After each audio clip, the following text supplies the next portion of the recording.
नमस्कार दोस्तों, कैसे हैं आप लोग। उम्मीद करता हूं आप सभी लोग अच्छे ही होंगे। इसके पहले वाली वीडियो में हमने बात किया था सीआरपीसी सेक्शन 125 के बारे में, जिसमें हमने ये डिस्कस किया था कि भरण पोषण, गुजारा भत्ता या फिर मेंटेनेंस आखिर होता क्या है, कौन मेंटेनेंस ले सकता है और कौन मेंटेनेंस नहीं ले सकता है।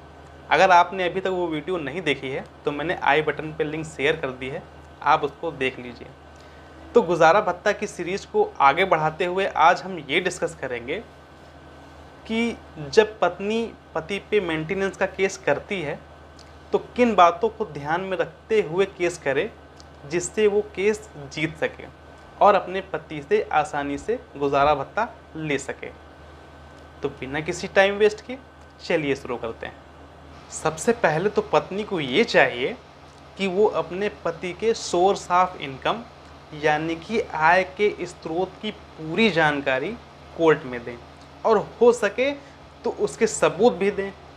जैसे मान लीजिए अगर पति बिजनेसमैन है, किसी तरह का व्यापार करता है, तो उसके व्यापार में मंथली कितना टर्नओवर है, या फिर पति कोई गवर्नमेंट या प्राइवेट जॉब करता है तो उसकी सैलरी कितनी है, और अगर संभव हो तो पति की salary slip, tax return slip, या फिर किसी और सोर्स से उसकी इनकम होती है, जैसे मान लीजिए किसी मकान या फिर ज़मीन से उसे रेंट मिलता है, तो उसकी भी जानकारी कोर्ट में देनी चाहिए। इसके साथ ही पत्नी को कोर्ट में ये भी साबित करना होगा कि पति की इनकम तो है, वो कमाते तो हैं, लेकिन वो अपने माता पिता या फिर अपने भाई बहन या किसी नाते रिश्तेदार के बहकावे में आने की वजह से, या अपने सक्की मिजाज होने की वजह से, या फिर कंजूस होने की वजह से वो आपको पैसा देना ही नहीं चाहते हैं। अगर पति का किसी लड़की से अफेयर है तो इसकी भी जानकारी पत्नी को कोर्ट में ज़रूर देनी चाहिए। इससे पत्नी के केस को मजबूती मिलेगी।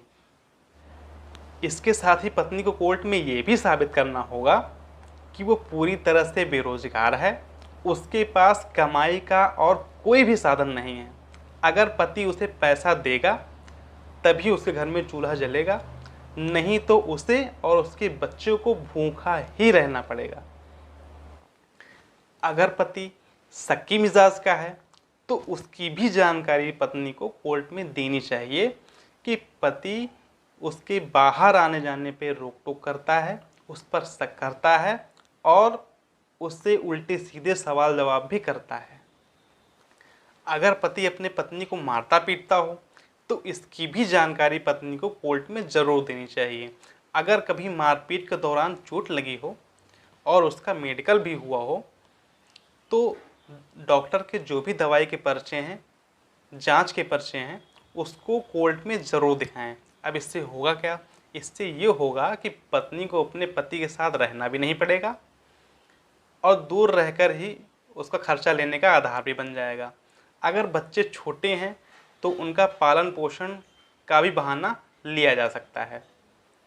इन सभी बातों को ध्यान में रखने के बाद जब पत्नी कोर्ट में जाती है और भरण पोषण का मुकदमा करती है तो उसके जीतने की संभावनाएं बढ़ जाती हैं और रिजल्ट ये होगा कि पति के ना चाहते हुए भी कोर्ट द्वारा तय किया गया जो भी मासिक भत्ता है वो पत्नी को देना ही पड़ेगा। तो उम्मीद करता हूँ आज का विषय आपको अच्छे से समझ में आ गया होगा। अपनी नेक्स्ट वीडियो में हम ये बात करेंगे कि पति कैसे अपनी पत्नी को भरण पोषण देने से बच सकता है।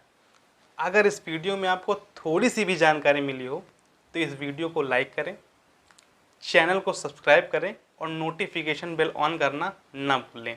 अगर अभी भी आपको भरण पोषण को लेके कोई सवाल है या फिर आप किसी और विषय पे हमसे वीडियोस चाहते हैं तो कमेंट बॉक्स के माध्यम से हमसे जुड़े और अपनी बात कहें।